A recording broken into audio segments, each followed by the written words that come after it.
Amin. Selamat pagi saudara yang kekasih. Kita kembali membaca firman Tuhan. Amsal 17 ayat yang keempat.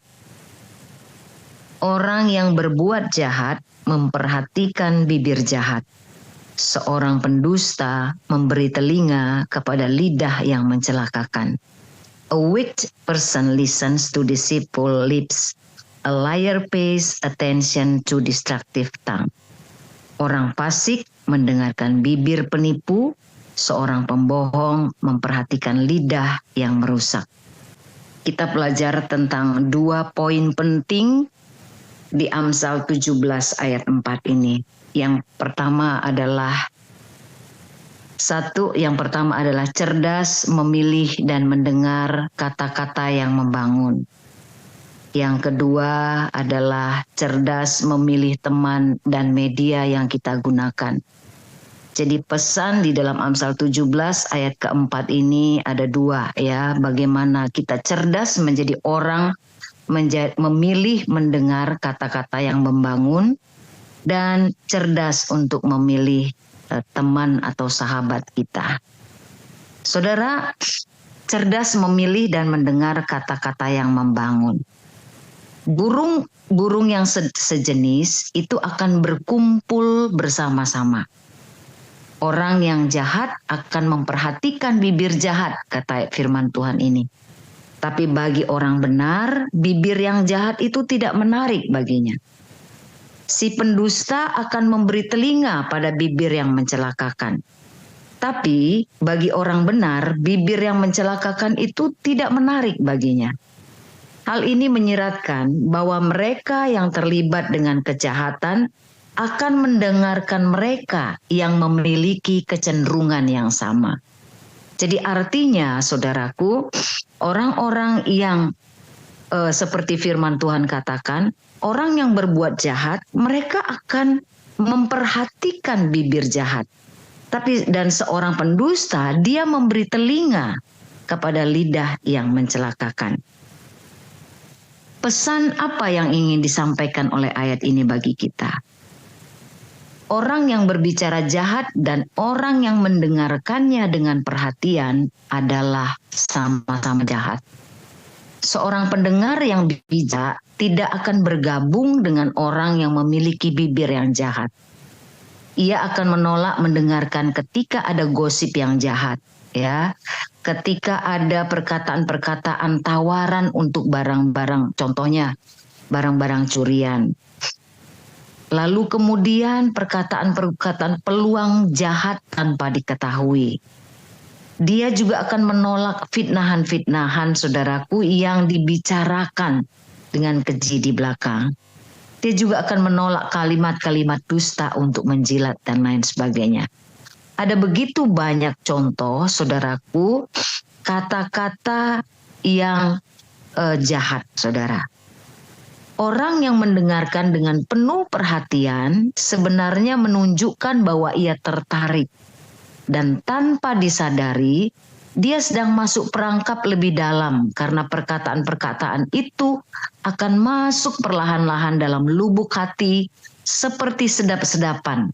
Lalu akan membentuk sebuah kepercayaan. Orang yang sudah mempercayai bahwa kejahatan itu sepenuhnya tidak sepenuhnya dosa, maka ia akan mulai merasionalisasikan dosa supaya bisa diterima oleh otak kita. Sehingga orang percaya yang tidak bijak ketika mendengar hal-hal yang jahat pada akhirnya akan melakukan dosa yang sama.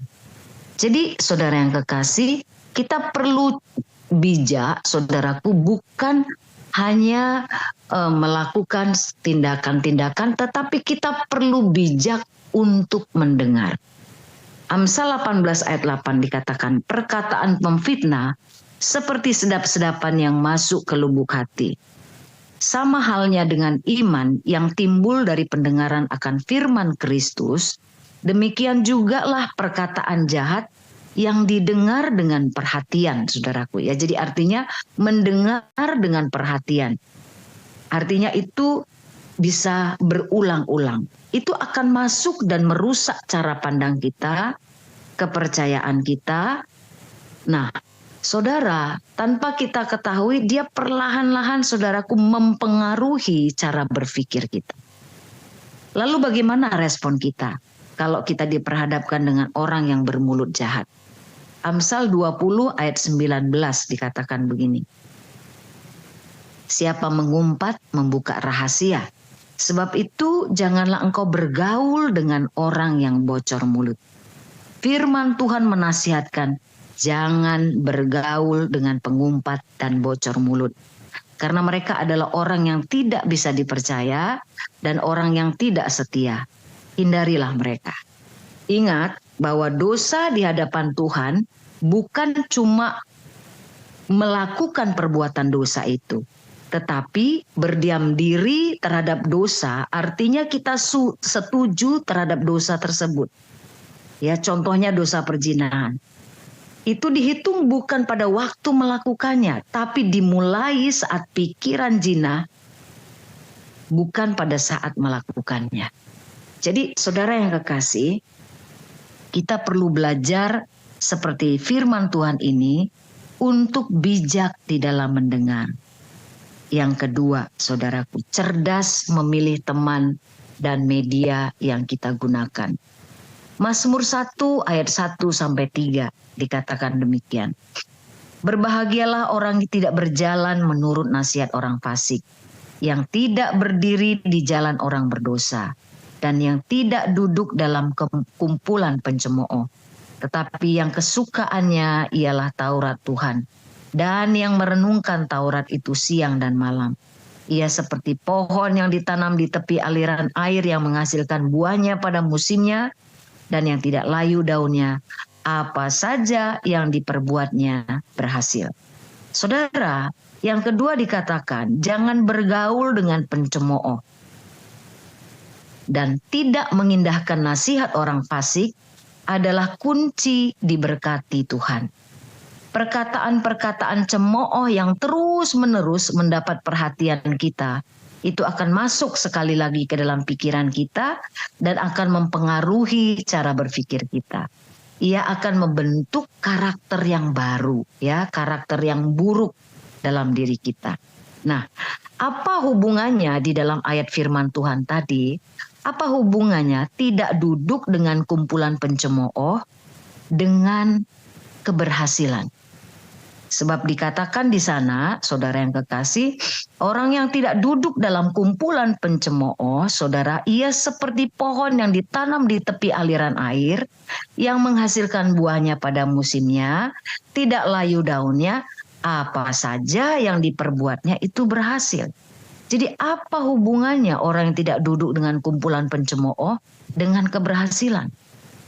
Saudara, saya mengutip pepatah orang Inggris berkata begini, tell me whom you spend time with. I will tell you who you are. Artinya, kasih tahu kepada aku, kepada siapa kamu menghabiskan waktu. Aku akan memberitahukan kepada kamu siapa kamu. Beritahu kepadaku dengan siapa kamu bergaul, maka aku akan memberitahu siapa engkau. Karena, saudara yang kekasih, burung yang sejenis itu akan kumpul bersama-sama. Nah, saudara, selain keluarga, lingkungan sosial atau sahabat kita bergaul, dengan siapa kita berteman, itu akan sangat mempengaruhi dalam membentuk kepribadian kita. Ya, cara berpikir kita, tata krama kita, cara bicara kita, cara berpakaian bahkan, saudaraku. Pola pikir, cita-cita, saudaraku, itu banyak dipengaruhi oleh dengan siapa kita bergaul. Kita tidak bisa menganggap ringan dengan siapa kita banyak menghabiskan waktu.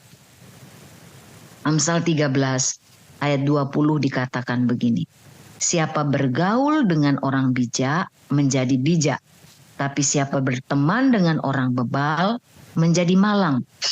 Nah, saat ini siapakah sahabat yang paling banyak menghabiskan waktu dari hidup kita, saudaraku? Nah, saudaraku, saya melihat ada 3 teman kita untuk bergaul, ya saudaraku. Yang pertama itu adalah komunitas kita atau sohib kita atau teman dekat kita, saudara kita. Yang kedua, media sosial. Yang ketiga, Tuhan. Saudara, siapa sahabat yang paling banyak ya menghabiskan waktu bersama-sama dengan kita? Pergaulan kita akan mempengaruhi arah masa depan kita. Kenapa, saudara? Sebab dengan siapa kita bergaul, kita sedang membagi hidup dengan dia. Kita berbagi buah pikiran kita. Kita berbagi pandangan-pandangan. Kita berbagi rencana-rencana, bahkan emosi kita. Itu semua akan menuntun hidup kita ke arah masa depan yang bagaimana yang sedang kita tuju. Karena dengan siapa kita bergaul, itu akan banyak mempengaruhi cara pandang kita. Cara pikir, sekali lagi, cara kita memutuskan. Semua itu menjadi faktor-faktor penentu pada masa depan kita. Nah, saudara, coba kita amati pergaulan kita dengan media sosial. Kalau tadi kita banyak bicara dengan komunitas, sekarang kita banyak bicara lagi, saudaraku, pergaulan kita dengan media sosial. Sahabat yang paling dekat saat ini dengan hidup kita. Nah, saudara, kita perhatikan konten apa yang paling sering tampil di layar gadget kita. Hiburan, infotainment, politik, informasi yang bernilai, atau pelatihan-pelatihan yang paling sering, saudaraku, kita klik. Nah, satu kali, saudaraku, Tuhan tegur saya. Karena banyak menghabiskan waktu dengan informasi-informasi yang acak atau random. Dan nggak sadar, saudaraku, sudah 3 jam waktu terbuang dengan informasi-informasi hiburan yang ringan. Dan nggak memiliki nilai sama sekali. Itu bahkan bisa terjadi berhari-hari, saudaraku. Nah, jika saya terus dengan kebiasaan itu, maka saya sedang tidak merencanakan apa-apa untuk masa depan saya. Sehingga masa depan saya akan disetir oleh situasi dan keadaan apa yang saya dengar. Apa yang menjadi perhatian saya. Saudara tidak salah ya. Saudara, ketika kita mengklik informasi hiburan atau hobi kita. Tetapi kalau terus-menerus kita menghabiskan waktu ya untuk infotainment dan informasi yang tidak bernilai, saudara, kita sedang menyia-nyiakan waktu kita. Kita sedang menghambur-hamburkan waktu yang berharga. Waktu-waktu ini adalah waktu yang jahat, firman Tuhan katakan. 1 Korintus 15 ayat 33 dikatakan, janganlah kamu sesat. Pergaulan yang buruk merusakkan kebiasaan yang baik. Merusakkan kebiasaan yang baik. Lihat, saudara, pergaulan yang buruk bahkan bisa merusak kebiasaan-kebiasaan kita yang sudah terbangun dalam diri kita. Kebiasaan-kebiasaan baik apa yang sudah terbangun dalam diri kita itu bisa dirusak dengan pergaulan buruk kita dengan gadget, ya. Coba perhatikan kebiasaan baik apa yang dirusak oleh pergaulan buruk. Contohnya media sosial ya, saudaraku. Nah, contohnya kebiasaan untuk refleksi diri. Seringkali kita punya waktu ya di masa-masa tidak ada gadget, kita berdiam diri, banyak untuk bertanya kepada Tuhan, beristirahat untuk introspeksi diri. Nah, saudara, sekarang diganti dengan apa? Diganti dengan kesibukan mencari informasi di medsos, ya. Kita berselancar sedemikian rupa sampai benar-benar kita lupa waktu. Itu kebiasaan baik kita dulu itu yang sudah mulai terkikis, saudara. Ya, kalau kita tidak atur persahabatan kita dengan media sosial, maka itu akan merusak kebiasaan-kebiasaan baik kita. Nah, kebiasaan apa lagi contohnya, saudara? Kebiasaan kita untuk sabar. Orang yang banyak berselancar, saudaraku, itu biasanya tidak sabar bahkan untuk mendengar sampai akhir. Dia sudah mengganti lagi ke channel yang lain. Kita menjadi orang-orang yang ingin instan, cepat dan buru-buru. jarang mendengar sesuatu itu sampai tuntas. Kita menjadi orang yang tidak sabar. Jadi kebiasaan kita yang baik untuk mendengar, sabar, itu perlahan-lahan bisa terkikis. Jadi sesuaikanlah konten-konten di sosial media dengan goal ya yang akan kita capai. Saudara, hari-hari ini Bang Hesron sampaikan itu bicara tentang goal setting di dalam perubahan hidup. Nah, perubahan hidup yang bagaimana yang kita rencanakan? Jadikanlah sosial media itu sebagai sahabat yang bisa men-trigger kita, yang bisa memotivasi kita, yang bisa memberi informasi positif supaya sasaran perubahan hidup kita itu tercapai. Jadi kitalah yang memutuskan sahabat yang bagaimana yang kita pilih untuk mencapai goal kita, untuk mencapai rencana-rencana kita di dalam perubahan hidup kita. Nah, saudara, jadi mari kita cek kembali dengan siapa kita bergaul, itu akan mempengaruhi masa depan kita, keberhasilan kita. Saudara, setelah teman, media sosial, saudara yang kekasih, yang ketiga, jadikanlah Tuhan menjadi sahabat setia kita. Tuhan Yesus menyebut dirinya sahabat. Mazmur 25 ayat 14. Tuhan bergaul karib dengan orang yang takut akan Dia dan perjanjiannya diberitahukannya kepada mereka. Sama seperti sahabat-sahabat kita yang lain, Yesus pun akan berbagi hidup dengan kita. Ia memberitahukan pikiran-pikirannya, rencana-rencananya, dan perjanjiannya. Rahasia tentang dirinya pun Dia akan beritahukan kepada kita. Nah, saudara, Abraham itu disebut sebagai sahabat Tuhan. Ketika Tuhan mau menghancurkan Sodom dan Gomora karena kejahatannya, berkatalah Tuhan, apakah aku akan menyembunyikan apa yang akan kulakukan ini kepada Abraham?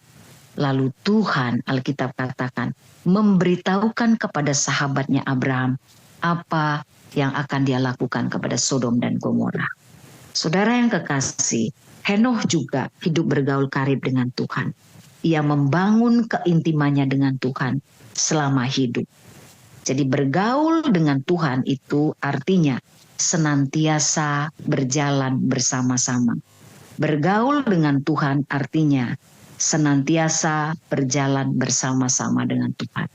Saudara yang kekasih, pilihlah saudaraku. Ada 3 sahabat kita untuk kita bisa berbagi hidup kita, untuk kita mendapatkan saudaraku sesuatu yang penting ya, yang akan mempengaruhi kehidupan kita di masa depan kita. Saudara yang kekasih, kitalah yang memutuskannya dan kitalah yang memilihnya. Mari kita berdoa.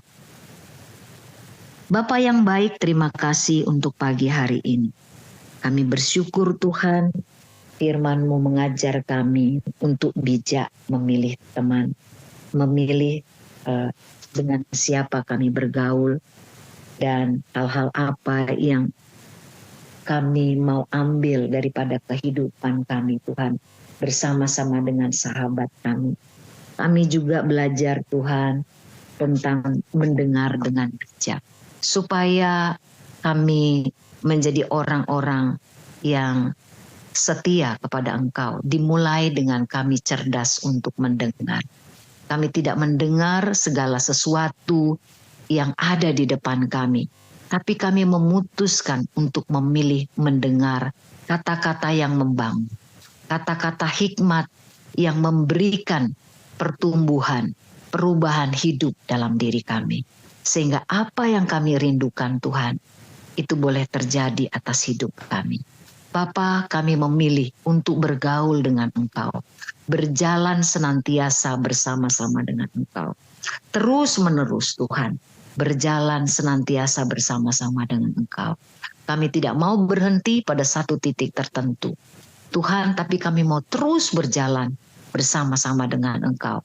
Kami mengetahui pikiran-pikiran-Mu, rencana-Mu, dan semua kepribadian.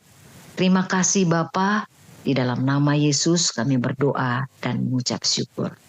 Amin.